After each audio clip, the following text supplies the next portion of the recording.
mystère des dinosaures à plumes. Yoko, Mehdi, Georges se disputent pour savoir si les dinosaures avaient des plumes, des écailles ou des poils. Cléa leur propose alors d'aller voir tout cela d'un peu plus près.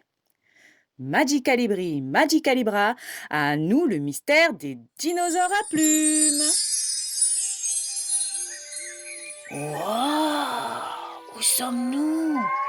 Demande Mehdi. Autant des dinosaures et... je suis drôlement chaud, soupire Georges. Nous devons être très prudents, prévient Yoko en rouvrant son livre. Si la plupart des dinosaures étaient herbivores, certains étaient de redoutables prédateurs. C'est quoi un herbivore? Demande Mehdi. C'est un animal qui mange de l'herbe et des plantes, mais tu m'inquiètes avec ton redoutable prédateur, répond Cléa. Soudain, un dinosaure surgit entre les hautes herbes.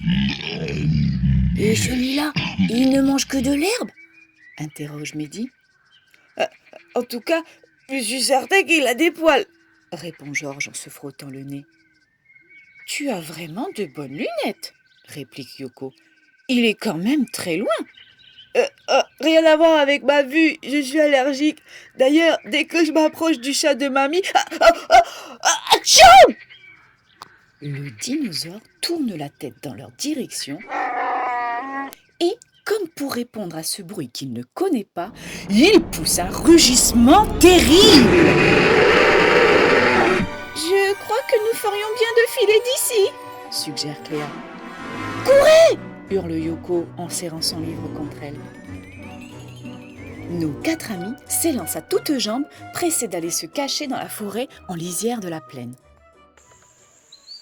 Le dinosaure les regarde s'éloigner et reprend tranquillement son repas. Aucun doute, celui-ci est herbivore et sa peau recouverte de poils. Oh là là! Ces arbres sont immenses! Soupire Cléa en relevant la tête. On dirait qu'ils montent jusqu'au ciel! Tout est gigantesque ici, répond Mehdi.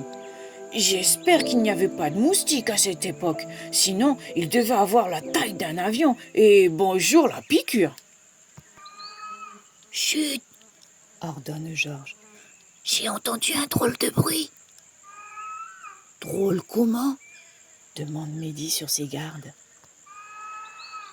Yoko avance prudemment dans la forêt.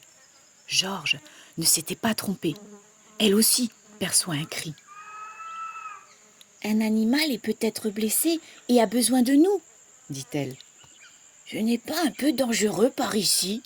Questionne Georges. Oh, c'est peut-être le cri d'un monstre qui a faim. Oh, plaisante Mehdi. Cléa et Mehdi, fascinés par les lieux, décident de les explorer. Les branches d'un arbre sont si denses qu'elles sont faciles à escalader.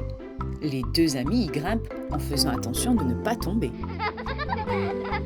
Yoko et Georges les rejoignent sans effort grâce à l'aide de 2 nouveaux amis. Que c'est beau! S'exclament-ils en chœur. Sur la berge, une créature bleue bat des ailes. C'est étrange, elle n'arrive pas à s'envoler, remarque Cléa. Elle a peut-être un problème, suggère Mehdi. Nos amis retournent sur la terre ferme. Ils ont une mission à accomplir. Aidés par d'autres animaux, ils traversent la forêt. Plus ils se rapprochent du lac, et plus les cris se font perçants.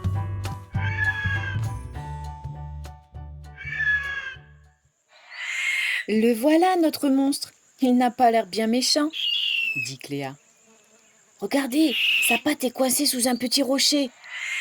Allons le libérer, propose Georges. Et tandis que Yoko et Mehdi rassurent la créature apeurée, Georges et Cléa soulèvent le caillou qui la retenait prisonnière. À 3, 1, 2, 3... Aussitôt libéré, l'étrange oiseau s'enfuit en courant.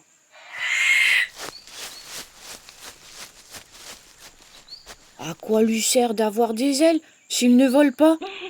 C'est un microraptor, aussi beau que celui que j'avais vu dans le livre, explique Yoko.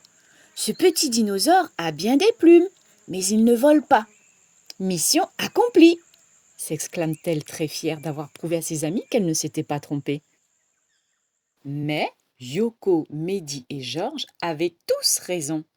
Il existait bien des dinosaures à plumes, à poils et à écailles. Pas très bien élevé ton microraptor, proteste Georges. Nous lui avons sauvé la vie et il ne nous a même pas dit merci. Il vaudrait mieux retourner à notre époque avant qu'il ne fasse nuit, suggère Cléa. Nos amis joignent leurs mains et prononcent la phrase magique. Magicalibri, Magicalibra, à nous le présent! Le tourbillon d'étoiles les reconduit chez eux. Avant qu'ils se séparent, Yoko sort une magnifique plume bleue de sa poche Waouh! et la range dans le petit coffre que nos amis ont caché dans le tronc du tilleul. Voilà un souvenir qui nous rappellera le temps des dinosaures.